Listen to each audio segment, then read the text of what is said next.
Good morning students.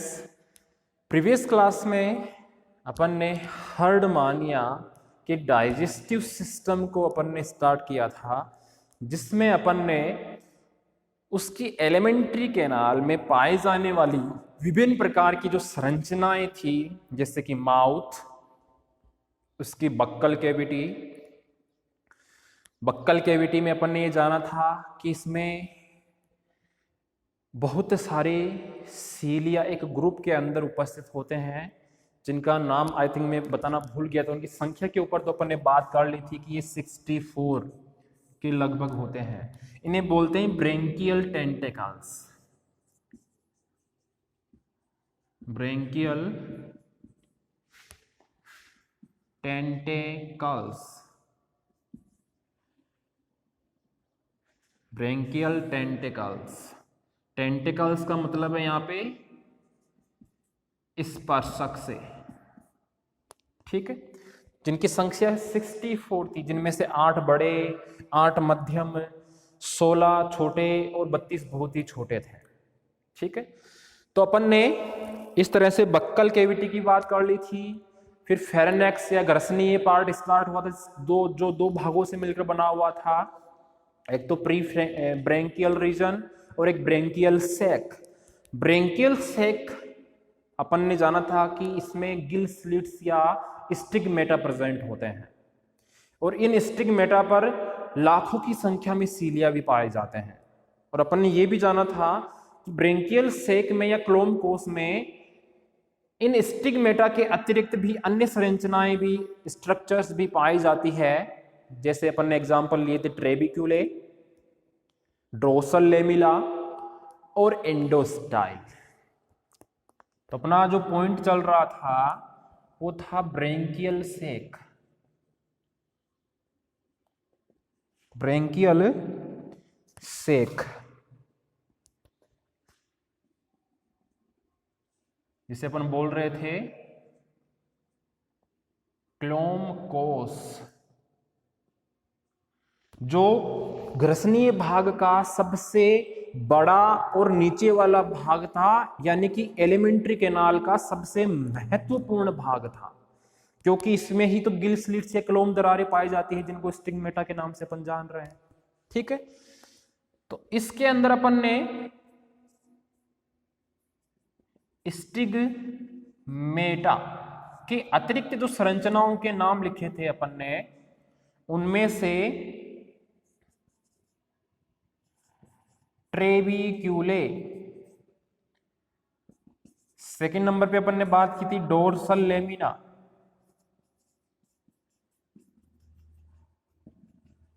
Third number पे अपन ने बात की थी एंडोस्टाइल।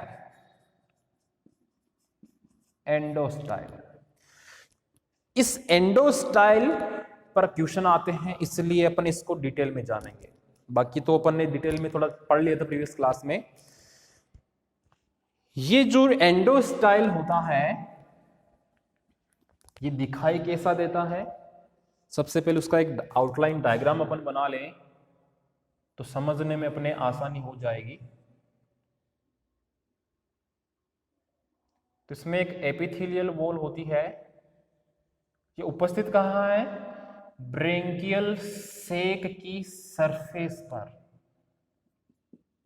ब्रेंकियल सेल की सरफेस पर एक केविटी पाई जाती है, संकरी केविटी, जो दिए की लो के समान दिखती है। ऐसे आप देख पा रहे हो, ऐसे। इसके चारों ओर भी कनेक्टिव टिश्यूज, ग्लैंड्स होती है, ऐसे।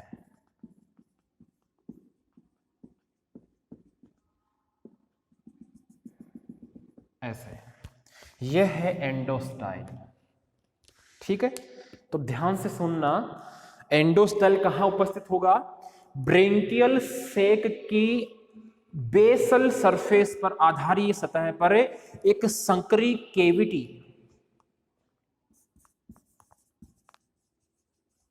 ब्रेंकियल सैक की सरफेस पर एक संकरी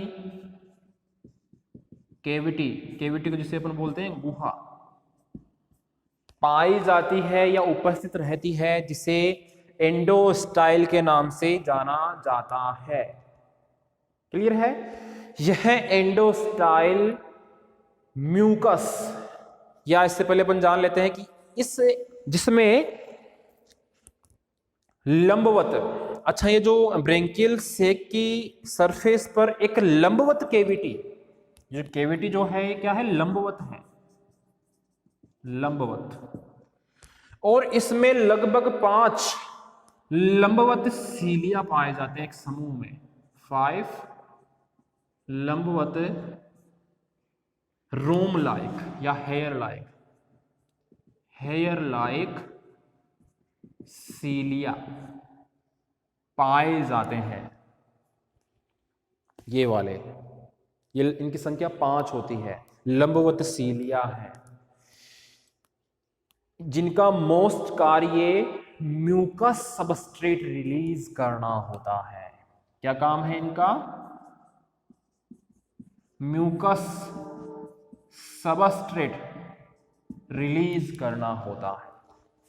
तो यह है एंडोस्टाइल। इसका डायग्राम भी आपको नोट्स में ऐड करना है, क्योंकि कई बार अलग से इस पे एंडोस्टाइल पे 3 नंबर का या 2 नंबर का क्वेश्चन पूछा गया है। तो कहां पे उपस्थित है, किससे मिलकर बना हुआ होता है? अच्छा ये जो है, इस पर भी छोटे छोटे सीलिया होते हैं, ऐसे ऐसे। ये इसकी चारों तरफ जो गोल गोल अपन ने बनाई है, कनेक्टिव टिश्यूज है, ग्लैंड्स है, तो म्यूकस रिलीज करने में हेल्प करेगी। आगे अपन बात करेंगे। अच्छा, अपन ने ब्रेंकियल सेक की स्टडी की थी फेरेनेक्स या ग्रसनीय भाग में। अब अगला पार्ट आएगा उससे इसोफेगस।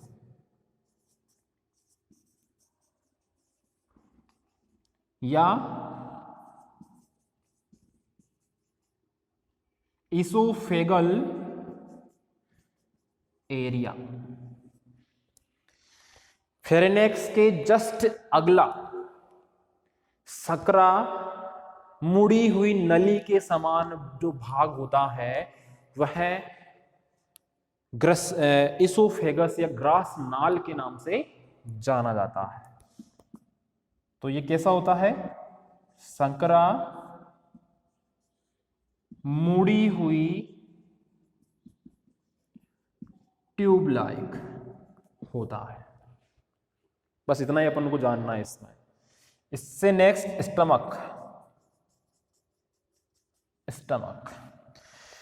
स्टमक जो होता है वह इस इसोफेगस या ग्रास नाल से अधिक चौड़ा होता है। इसोफेगस से ये अधिक चौड़ा होगा, अर्थात यह फूड के डाइजेशन और कलेक्शन का काम करता है। इसका काम क्या हो गया? फूड का कलेक्शन एंड डाइजेशन। इस स्टमक की जो भीतरी दीवारें होती है, जो वॉल्स होती है, वो बहुत ही स्मूथ या चिकनी होती है, जिनमें पाइलोरिक ग्लैंड्स पाई जाती है। कौन सी ग्लैंड्स? पाइलोरिक ग्लैंड्स पाई जाती है। इस पाइलोरिक ग्लैंड के एक तरफ इस लीवर का दाहिना भाग और दूसरी तरफ बाहिना भाग उपस्थित होता है। यानी ये जो पाइलोरिक ग्लैंड है जो एक स्टमक में उपस्थित है, उसकी वॉल में उपस्थित है, इस पाइलोरिक ग्लैंड के एक तरफ तो लीवर के दाहिना भाग या दाहिना पिंड या लोब, या दूसरी तरफ बाहिना पिंड या लोब पाई जाती है। और ये स्टमक आगे इंटेस्टाइन में ओपन रहती है। तो अगली स्ट्रक्चर कौन सी हो जाएगी? इंटेस्टाइन। ये आपने समझ लिया होगा अच्छे से।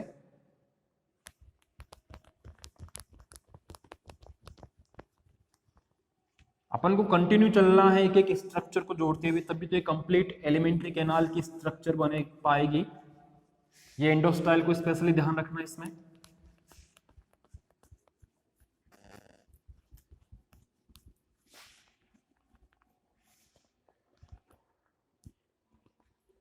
तो फिर नेक्स्ट आ जाएगी इंटेस्टाइन, जिसे अपन बोलते हैं आंत्र। स्टमक पीछे की तरफ इंटेस्टाइन में ओपन रहता है, और ये इंटेस्टाइन जो होती है ये यू समान स्ट्रक्चर होती है, यू लाइक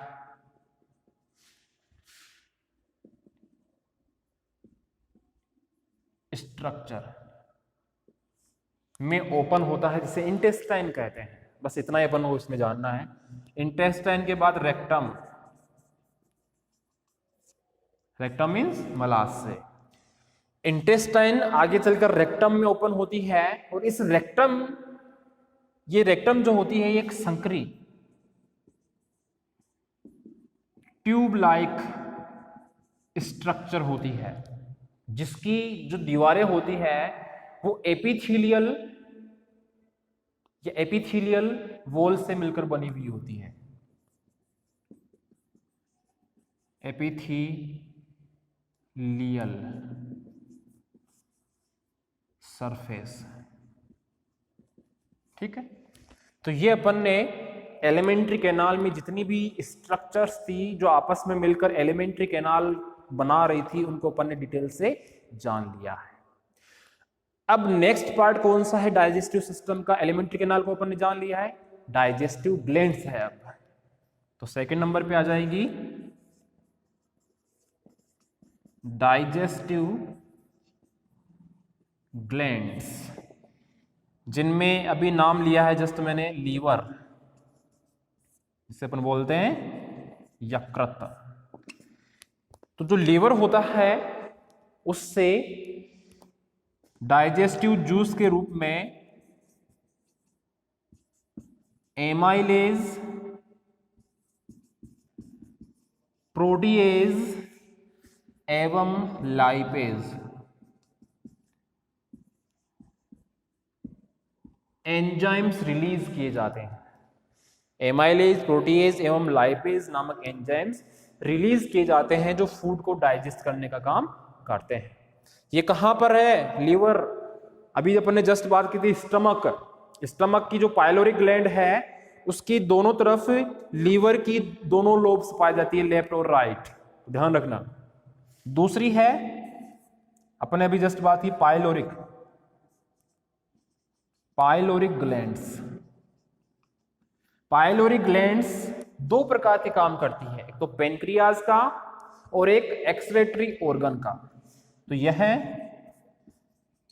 अग्नाशय, इसे बोलते हैं पेनक्रियाज, एवं एक्सक्रीटरी ऑर्गन। एक्सक्रीटरी मतलब उत्सर्जी अंग का काम करती है। तो ये अपन ने डाइजेस्टिव ग्लैंड्स के बारे में भी अच्छे से जान लिया है। अब अपन बात करेंगे कि जो हर्डमानिया है उसका फूड क्या है, फिर बात करेंगे इसमें फीडिंग या भोजन ग्रहण करने की प्रोसेस वो कैसे होती है और उसमें फूड का कलेक्शन कैसे किया जाता है। फिर अपन बात करेंगे इन ग्लैंड्स के माध्यम से फूड का डाइजेशन कैसे होता है।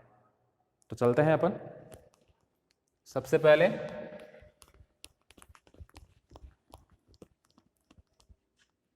फूड के ऊपर बात करेंगे। वैसे तो अपन ने इंट्रोडक्शन में जान लिया था कि ये जो हर्डमानिया है यह सूक्ष्म जीवों का भक्षण करता है। सूक्ष्म जीव भी हो सकते हैं और पानी में पाए जाने वाली वनस्पति भी हो सकती है, जैसे एल्गी, डाइटम्स। तो नेक्स्ट पॉइंट रहेगा अपना फूड। अपन को यह भी पता है कि यह हर्डमानिया जो है यह एक स्थानबद्ध, एक स्थान पे चिपका हुआ होता है। यह एक स्थानबद्ध फिल्टर फीडर एनिमल होता है।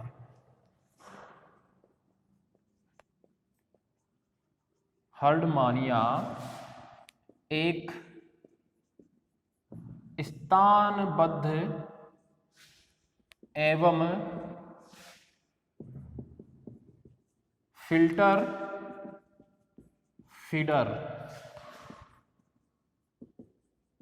एनिमल होता है। फिल्टर, फिल्टर फीडर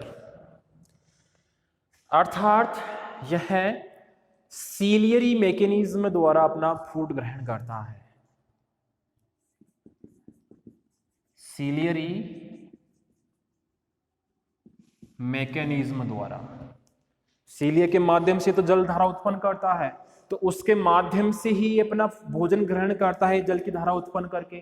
तो जल की धारा के साथ जो फूड के कण आएंगे, पार्टिकल्स आएंगे, उनको ये छानेगा, तभी तो इसे फिल्टर फीडर बोल रहे हैं। अपन ने जाने ना ब्रेंकियल टेंटेकल्स 64 की संख्या में, जो एक छलनी का काम करते हैं, इसीलिए अपन इसे फिल्टर फीडर एनिमल बोलते हैं। तो यहाँ पे एक नंबर का क्वेश्चन पूछा गया है पहले कि हर्डमानिया किस प्रकार का एनिमल होता है पोषण की दृष्टि से? Filter feeder. अगर मैकेनिज्म पूछे तो सीलियरी मैकेनिज्म द्वारा ग्रहण करता है फूड को। इसका जो फूड होता है यह है microscopic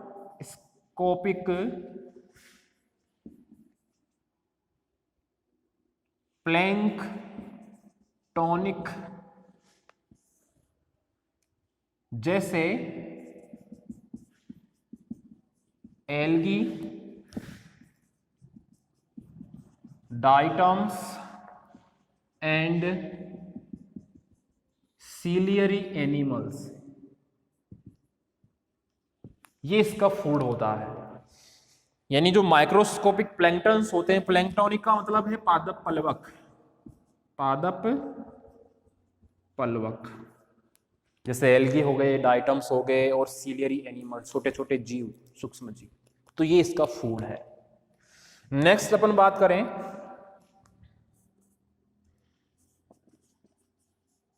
feeding and food collection. Feeding and food collection यानी कि इसमें पोषण ग्रहण करने की या भोजन ग्रहण करने की क्रिया कैसे होती है और उसके माध्यम से भोजन को ग्रहण या संग्रहित कैसे किया जाता है, उस पर अपन चर्चा करेंगे। तो ध्यान से सुनना, अपन ने इसकी एलिमेंट्री कैनाल को अच्छे से पढ़ा है, तो आपको याद होगा कि इसकी जो ब्रेंकियल सेक वाला पार्ट था, कौन सा पार्ट? ब्रेंकियल सेक, इस पर अनेकों स्टिग्मेटा प्रेजेंट थे। इन स्टिग्मेटा के किनारों पर अनेकों सीलिया प्रेजेंट थे, 2 लाख के लगभग सीलिया, 2 लाख के लगभग बड़े बड़े सीलिया थे, 2 लाख के लगभग। तो ये सीलिया जो है एक साथ गति करते हैं, जिसके कारण एक जल की धारा उत्पन्न होती है और उस जल की धारा के साथ भोजन के ये कण, एल्गी, डाइटम या सीलियरी एनिमल्स भी आ जाते हैं और उन भोजन के कणों को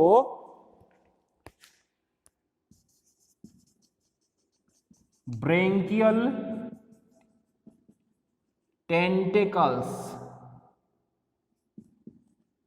द्वारा छान लिया जाता है। ठीक है, ये बकल केविटी में, जैसे ही बकल केविटी में वो जल की धारा आई तो वहां पे ब्रेंकियल टेंटेकल्स हैं, स्पर्शक हैं, जो छलनी के समान कार्य कर रहे हैं, जो इस जल की धारा को छानने का काम करते हैं और ब्रेंकियल सेक में छाने हुए भोजन के कणों को ही जाने दिया जाता है। और ये भोजन के कण ब्रेंकियल सेक की सरफेस पर जाके बैठ जाते हैं। फूड के पार्टिकल्स ब्रेंकियल सेक की सरफेस पे जाके बैठ गए। अब ब्रेंकियल सेक में अपन ने एंडोस्टाइल नामक स्ट्रक्चर पढ़ी है जस्ट थोड़ी देर पहले ही, जो म्यूकस रिलीज करती है। तो जैसे ही ये पार्टिकल्स एंडोस्टाइल से संपर्क में आएंगे तो उसकी सेल्स द्वारा बहुत अधिक मात्रा में म्यूकस रिलीज की जाएगी एंडोस्टाइल द्वारा, एंडोस्टाइल द्वारा। तो ये फूड के पार्टिकल्स एंडोस्टाइल से रिलीज म्यूकस से चिपक जाएंगे और इसी टाइम ये धीरे धीरे ऊपर की ओर डोर्सल लेमिला से जाकर चिपकते चले जाएंगे। किससे चिपकेंगे? धीरे धीरे डोर्सल लेमिना से चिपकते चले जाएंगे। यानी कि उस टाइम अगर अपन दर्द से देखेंगे तो अपन को ऐसा लगेगा कि कोई मीट लाइक स्ट्रक्चर, बेलनाकार स्ट्रक्चर ऊपर चढ़ रही है। यानी ये फूड के पार्टिकल्स तो एंडोस्टाइल पर पड़े हैं, लेकिन धीरे धीरे ये ऊपर चढ़ते जाते हैं डोर्सल लेमिला की तरफ और वहां जाके चिपक जाते हैं डोर्सल लेमिला पर। तो अपन को ये दिखाई कैसे देंगे? ऊपर चढ़ते हुए बेलनाकार मास के रूप में अपन को ये फूड के पार्टिकल्स दिखाई देते हैं। तो इस तरह से फीडिंग की मैकेनिज्म होती है और फूड को कलेक्ट किया जाता है। फिर ये जो फूड डोर्सल लेमिला से जाकर चिपक गया है उसको आगे इसोफेगस या ग्रास नाल में ट्रांसफर कर दिया जाता है और उस इसोफेगस या ग्रास नाल से स्टमक में ट्रांसफर कर दिया जाता है। अब अपन जानते हैं कि स्टमक में फूड को डाइजेस्ट किया जाता है, स्टोर भी किया जाता है और डाइजेस्ट भी किया जाता है। तो वहां पे फूड को डाइजेस्ट करने के लिए एंजाइम्स रिलीज किए जाते हैं। जैसा कि लीवर की बात करें तो एमाइलेज, प्रोटीएज और लाइपेज एंजाइम। ये एंजाइम अपन ने अभी थोड़ी देर पहले पढ़े थे, तो उन्हीं की अपन डिटेल में बात कर लेते हैं तो डाइजेशन भी अपना कंप्लीट हो जाएगा। तो ये चीज ध्यान रखना, जल की धारा कहाँ से उत्पन्न होती है, कहाँ उसको छाना जाता है, मैंने अच्छे से आपको समझा दिया है, भूलना मत इसको।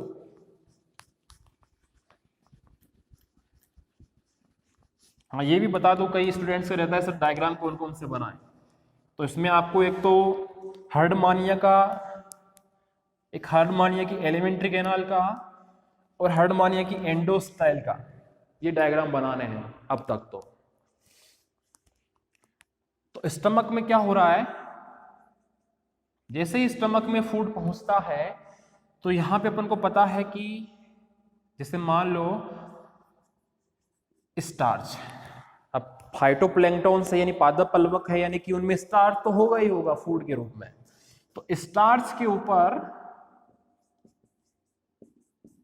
एमाइलेज एंजाइम क्रिया करेगा जो लीवर द्वारा स्रावित किया गया है फूड को डाइजेस्ट करने के लिए। यह एमाइलेज एंजाइम स्टार्च पर क्रिया करके इसको माल्टोज में रूपांतरित कर देगा। आपने सेकेंड ईयर में पढ़ा था एनिमल फिजियोलॉजी में, डाइजेशन वाले में, स्टार्च जो एक पॉलीसेकेराइड है ये अब माल्टोज डाइसेकेराइड में कन्वर्ट हो गया है। ठीक है, ऐसे ही प्रोटीन की बात करें तो प्रोटीन पर रिएक्शन करेगा प्रोटीएज एंजाइम जो इसको एमिनो एसिड्स में तोड़ देगा। यानी प्रोटीन एक पॉलीपेप्टाइड चेन थी, उसको उसके अवयवों में बदल दिया है एमिनो एसिड्स में। ऐसे ही बात करें अपन फैट की, अब जो खाना इसने खाया है, सूक्ष्म जीव जो खाए हैं, चाहे वो फाइटोप्लैंक्टन्स हो, पादप प्लवक हो या छोटे छोटे जीव हो, उनमें स्टार्च भी होगा, प्रोटीन भी होगी और फैट भी होगी। स्टार्च किन में मिलेगा? ओनली एल्गियोल्ड आइटम्स में। तो फैट के ऊपर रिएक्शन करेगा लाइपेज एंजाइम जो इसको फैटी एसिड्स और ग्लिसरॉल में कन्वर्ट कर देता है। तो इस तरह से स्टमक में फूड को स्टोर किया गया और वहीं पे लीवर और पेनक्रियाज द्वारा जो एंजाइम्स उसमें रिलीज किए गए, स्पेशली लीवर द्वारा, क्योंकि पेनक्रियाज तो इसमें क्या काम कर रहा है, पाइलोरी ग्लैंड्स इसमें एक तो पेनक्रियाज का काम कर रही है और एक एक्सक्रीटरी ऑर्गन का काम कर रही है बस। तो मोस्टली फूड का डाइजेशन तो लीवर सेल्स द्वारा रिलीज एंजाइम्स कर रहे हैं। तो इसके बाद जैसे ही फूड डाइजेस्ट हो जाता है तो डाइजेस्ट हुए फूड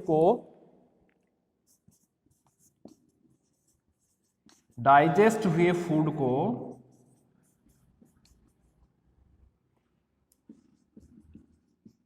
इंटेस्टाइन द्वारा एब्जॉर्ब कर लिया जाता है, अवशोषित कर लिया जाता है।